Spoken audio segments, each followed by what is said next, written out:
Hello, my name is Kimberly Green, and I am a graduate student at Arkansas Tech University. This is my master's thesis project, Their Struggles Continued, Analyzing Arkansas's Contraband Camps.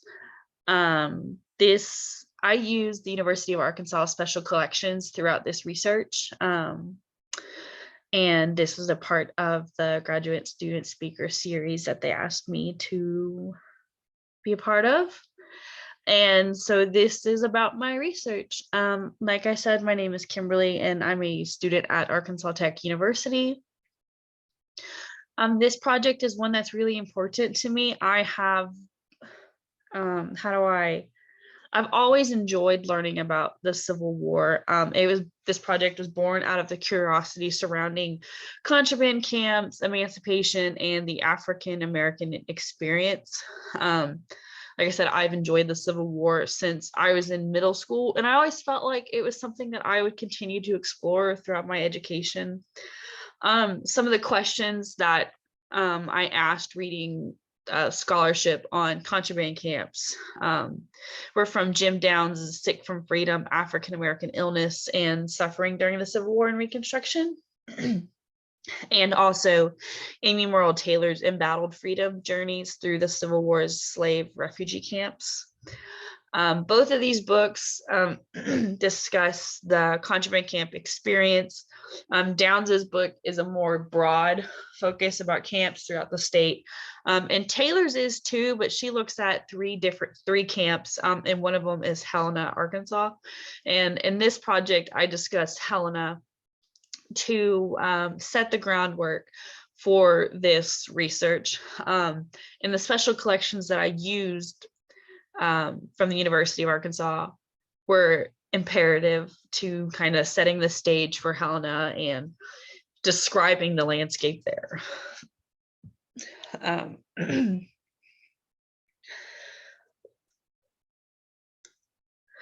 So one thing that I think in my experience as a researcher and graduate student is I'm from Arkansas, and I never saw myself writing a piece of history that would focus on Arkansas. So I didn't know that I would include Arkansas in my research. And so it's pretty amazing that here's this on Arkansas's history, and that I'm focusing on research within Arkansas's experience during the Civil War. And I think that's important because I think so often we can find scholarship written about Civil War, Virginia, Mississippi, and Tennessee in larger quantities than we can with Arkansas.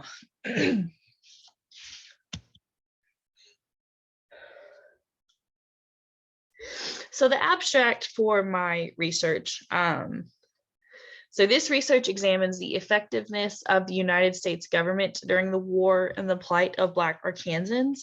Arkansas's federal authorities benefited from the assistance of the Western Sanitary Commission and the American Missionary Association during the war, which enabled the government to focus on creating an agency solely for the benefit of African Americans. As such, the Bureau of Refugees, Freedmen, and Abandoned Lands was formed in 1865 to assist African Americans as they became United States citizens. My presentation discusses the camps by looking at Helena's failures before transitioning to Arkansas's interior camps in Devall's Bluff, Little Rock, and Pine Bluff. One thing that I thought might be important is to kind of explain what my thesis is and kind of like a brief synopsis of it. So I begin this research by looking at the historiography of Civil War Arkansas contraband camps. I use these broad histories, Jim Downs, Amy Morrill Taylor, to look at the challenges of the camps. And then I look at some Arkansas historians like Thomas DeBlack, Mark Christ, Thomas Staples. And I look at their discussion of the contraband camp experience in Arkansas to lay the groundwork of the historiography that is being talked about within contraband camps, within the nation, and then within Arkansas too. And this research served to examine how the federal government improved following the assistance of aid agencies in Arkansas to provide relief and form a partnership that improved the African American experience during the Civil War, because at the time, these contraband camps conditions are rough. It's not like a good setting for them. There's death, disease, threats of Confederate attacks and such. So in chapter 1, I begin in 1862 with Helena and the general crisis that was in the city. Like I said, there's lots of struggles, there's lots of death. General Curtis, he was in Pea Ridge, Arkansas in March 1862 for the Battle of Pea Ridge, and he is making his way down to Helena following the battle. And one thing that he encounters on his journey there is African Americans that are just flooding Curtis's armies. They're seeking freedom with Curtis, and Curtis eventually says, okay, you know what? You guys are free here, you're free papers, you're emancipated, you're going to kind of come, and help us out. So he gets fed up by the constant stops from African Americans, and he frees these Black Arkansans. And one thing that's important, I think, is the Union presence in Helena kind of served as the catalyst for African Americans to flee the city. Ryan Poe has an article in the Arkansas Historical Quarterly, and the name escapes me, but he examines how if there's a Union presence in a certain city, African Americans and Black Arkansans felt more comfortable fleeing to their camps, to the Union lines, because there was that federal presence there. And Poe's article looks at Southwest Arkansas, and there was not a lot of Union presence in Southwest Arkansas. So for those Black Arkansans in Southwest Arkansas, they weren't so comfortable with the self-emancipation, as he puts it. But in these other cities like Helena, Little Rock, Devils Bluff, Pine Bluff, there is this federal presence. And so Black Arkansans feel more comfortable seeking their assistance. This chapter also introduces the Western Sanitary Commission and the American Missionary Association into Arkansas. And I described some of what they do. So the Western Sanitary Commission provided a lot of rations for soldiers and the African Americans, food, medicines, pillows, blankets, whatever you could think of. And the American Missionary Association sort of did the same, but they were more focused on education and religion. So with the assistance of these societies, Helena would not remain so disastrous. So like I said, in early 1862, there's over 4,000 Black Arkansans in Helena. The city is on the Mississippi River. There's disease constantly. It's close to Vicksburg, Mississippi. And in 1863, there's Grant's Battle of Vicksburg. And so there's constant threats of Confederate attacks in Helena. And it's overcrowded, so disease runs wild. Lots of death because of the disease, death because of the threats from the Confederate forces and everything. And so in this, we also see that because the situation is so tense in Helena, Curtis begins enlisting African Americans into Union regiments.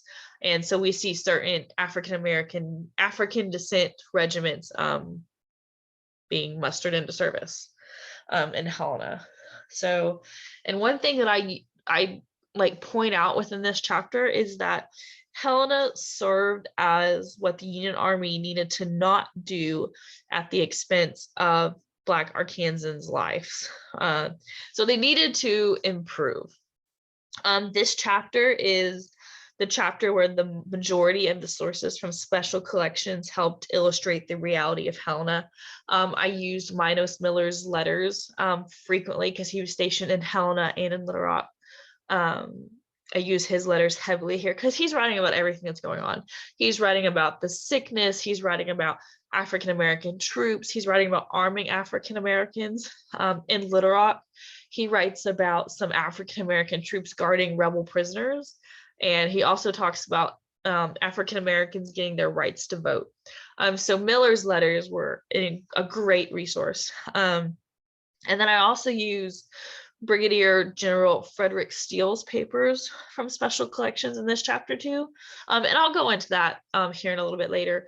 But his papers were important because we have Curtis who comes into Helena and frees the African Americans. They become troops. They get employed in the camp. But when Steele takes command of Helena, Steele undoes everything that Curtis does. So if you're an African American and you're not employed in some way within the camp, he's sending you away. And I'll discuss that when I get down. But chapter two follows General Frederick Steele's march to Little Rock in 1863.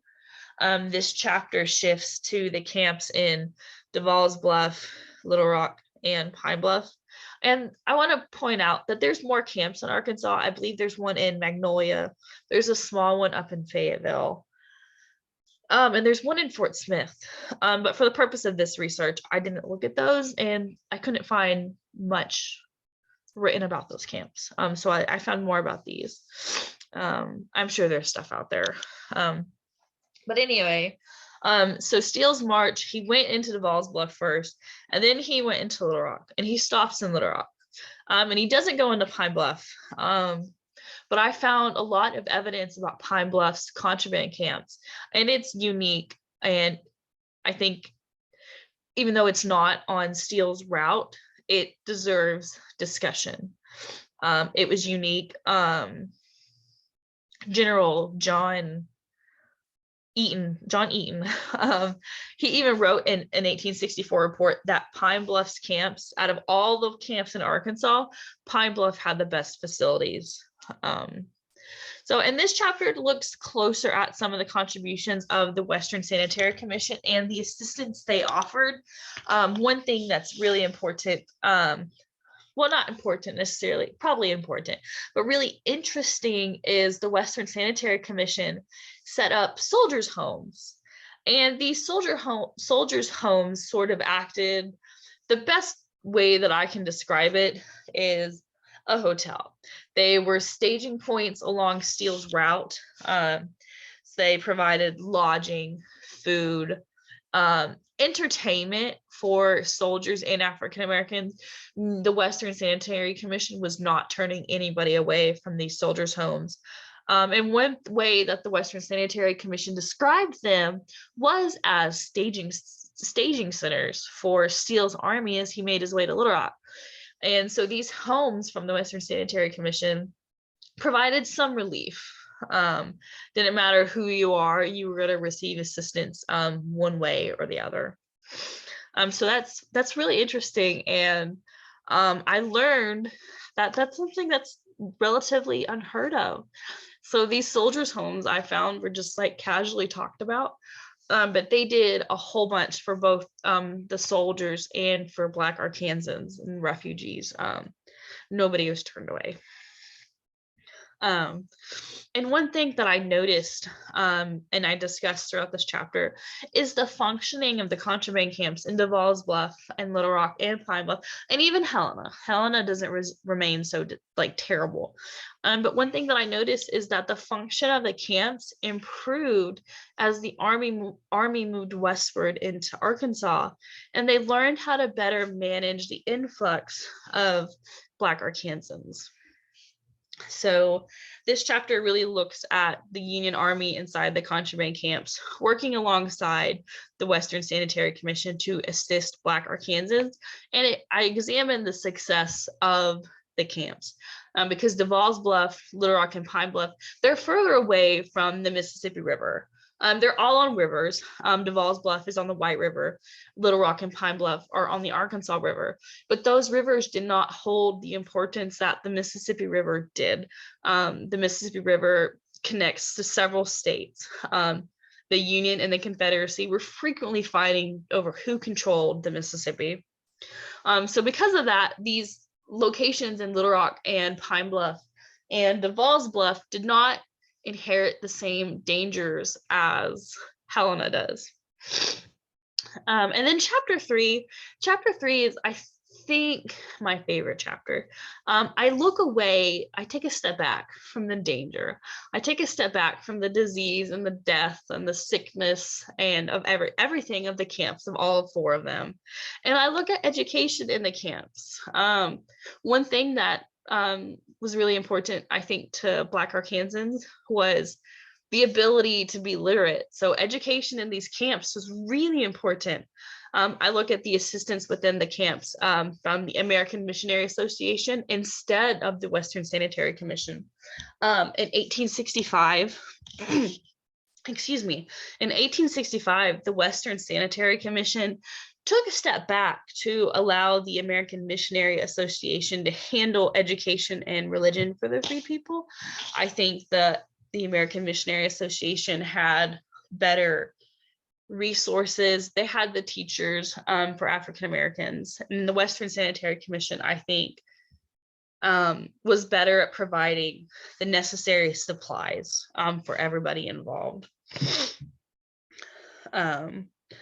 So like I said, this chapter looks at education. It's sort of like a bright light on a dangerous situation. There was more that was important to Black Arkansans than just education, but they were frequently excelling in their education. They were going above and beyond than what anybody expected them to do. They were handed like McGuffey's first and second readers, and there was some camps in Little Rock that were on McGuffey's like sixth reader. So they were improving greatly. So this chapter we just take a step back and we look at that. I include discussion of the Bureau of Refugees, Freedmen, and Abandoned Lands in 1865, also known as the Freedmen's Bureau, and their operations within Arkansas cities to build schoolhouses and form communities for education. So the Freedmen's Bureau was even proactive in helping establish locations where education could take place. And then this chapter includes discussion of 2 African Americans, Henry Butler from Fort Worth, Texas, and Charlotte Stevens from Little Rock, Arkansas, who pursued education careers from the opportunities available to them from the camps, the American Missionary Association, and the Freedmen's Bureau. Henry Butler was a soldier stationed in Pine Bluff, and so he would go to the education classes there, and he excelled in his education, and he went to college and got his degree, and then he eventually began teaching other African Americans to share education with them because it was something that had been denied to them. And Charlotte Stevens from Little Rock, same thing. I think she was at Pine Bluff's camp, but same thing, educated in the camps, went on to graduate from Oberlin College, I believe, and by the age of 15 or 16, she was teaching other African Americans. She was so prominent within Arkansas that there's a school in Little Rock named after her today.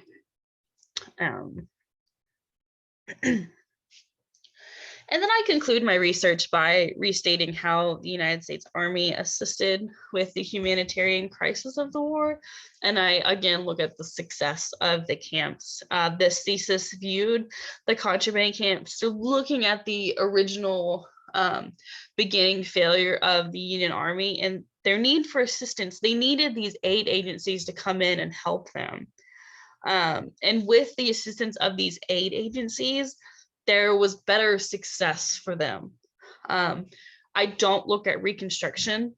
I think that is something that would be interesting to do later on down the road because I would like to go for my PhD.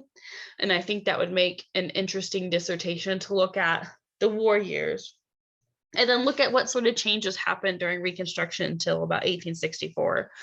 Because the time frame of this research is about 1862 to about 1865. And that's my thesis.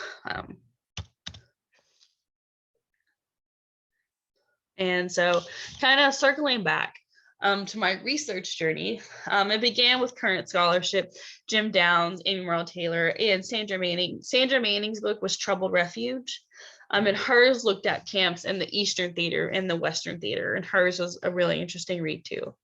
But all three of these books brought the questions: what about the contraband experience in Arkansas? Taylor focuses a good third of her book in Helena. Downs and Manning both mention Helena at times, but Helena is not the only place. Like I said, we've got Little Rock, the state's capital, Pine Bluff, described as the best facilities within the state, and Devall's Bluff, which became a staging center and a recruitment center for African American regiments. So what did the contraband camp experience look like in Arkansas's interior?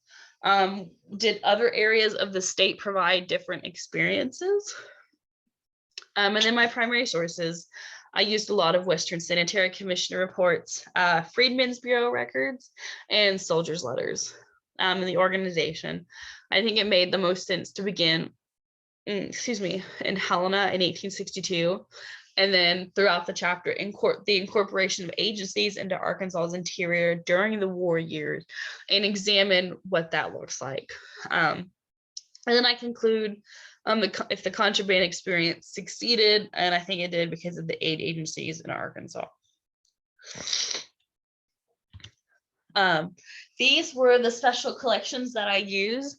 Minos Miller's letters, like I said, most of his letters were to his mother, the occasional one to his brother, and they described the conditions in Helena and Little Rock.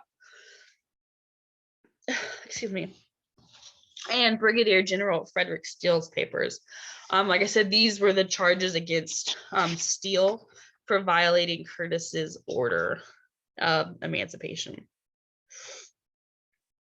So chapter 1, like I said, I used most of the documents from special collections here.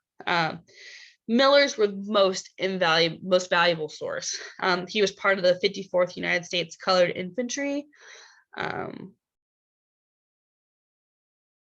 His letters describe the conditions of the soldiers, sickness, and even serving along African Americans, and then the freedoms for them.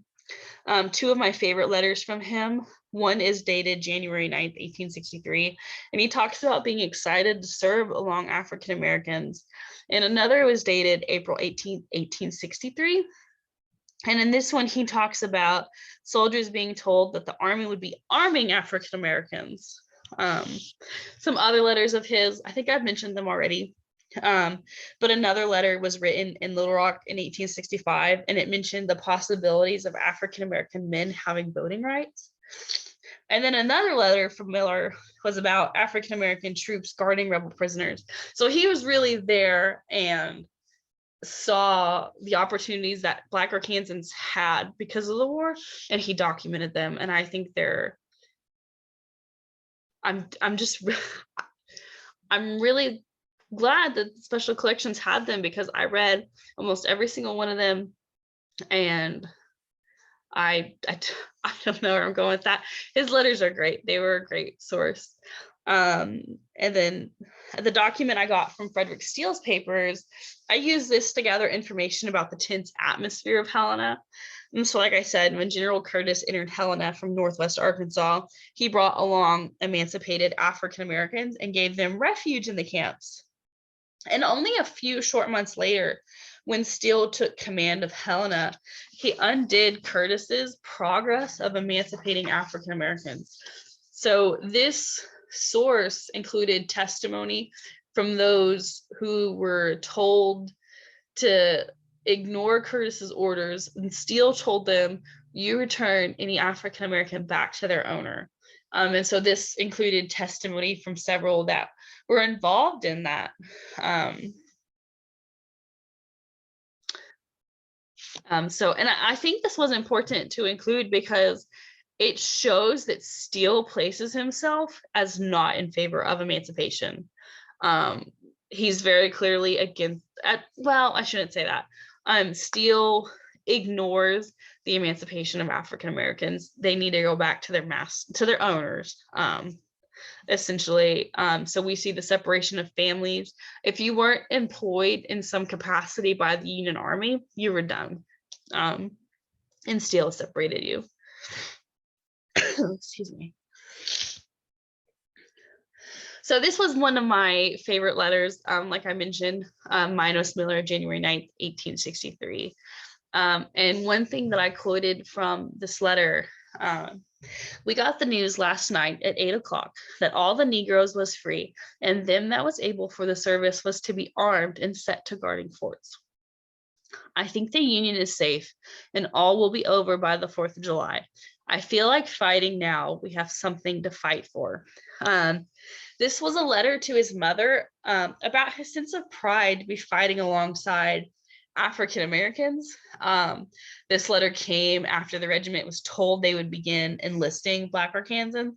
And I think my favorite line in this letter was that he felt they had something to fight for now, because they were able to fight the war side by side, the white soldiers and Black Arkansans. They were involved in their freedom. And Frederick Douglass up in Massachusetts even said early in the war that any Black African American men needs to fight for their freedom. They need to enlist. I can't remember the full quote right now, but he says basically, fight for your freedom. It's going to mean a whole lot more if you fight for your freedom than the white man. And so I think when thinking about Douglass's quote and then Miller right here, I think it's neat. And then another favorite letter, Miller, April 18th, 1863. A few of the things that I quoted in my thesis. General Thomas made a speech to the soldiers here last Monday. His business was to know the feeling of soldiers in regard to arming the Negroes. He spoke in favor of it, and General Prentice, Washburn, Harvey, Fisk all spoke in favor of it in the strongest teams. And then he told them to give 3 cheers, and such yelling you never heard. This letter talks about the regiment voting to arm African Americans. He writes that there was such joy in yelling at the idea of them being armed that they all again took great pride in this. He wrote about the entire speech from the generals, and he even said if anybody wasn't in favor of arming the African Americans, they needed to raise their hats in opposition. And he said, as far as he could see, none of them did. So I think this was a great letter too.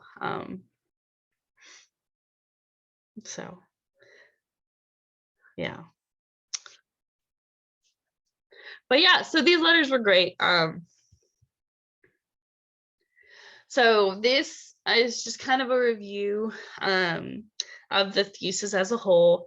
Helena acts as a catalyst. The Union Army can't operate alone, and the Union Army is stretched too thin. They simply weren't the right entity to handle the African American crisis.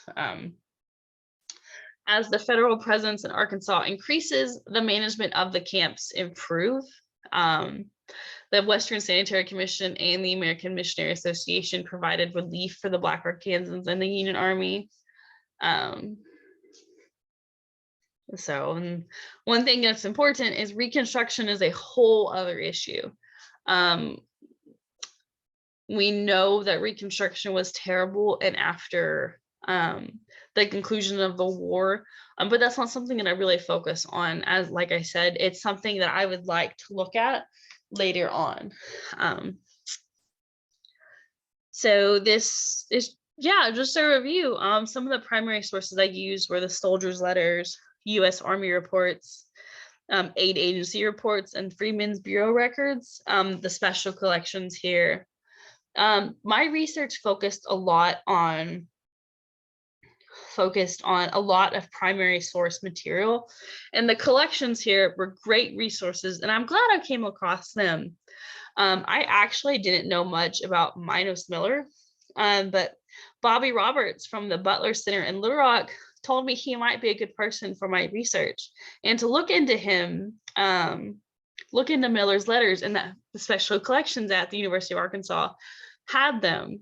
And I learned that from the research fellowship I had from the Butler Center. And I am incredibly thankful that I had that opportunity. And then that I got to speak with Bobby Roberts, and he said, hey, Miller might be a good person for you to cite. And I think he was right. I was happy that Fayetteville Special Collections had these, and they were super quick in helping me get copies of these letters. I think Miller's letters added an interesting soldier's perspective that described Helena. And I think Steele's papers also included an interesting discussion of the impacts of Union generals and their own personal feelings within the war and emancipation. And that's my presentation. Thank you guys so much. Thank you so much for this opportunity. It's been great. And yeah, thank you guys so much.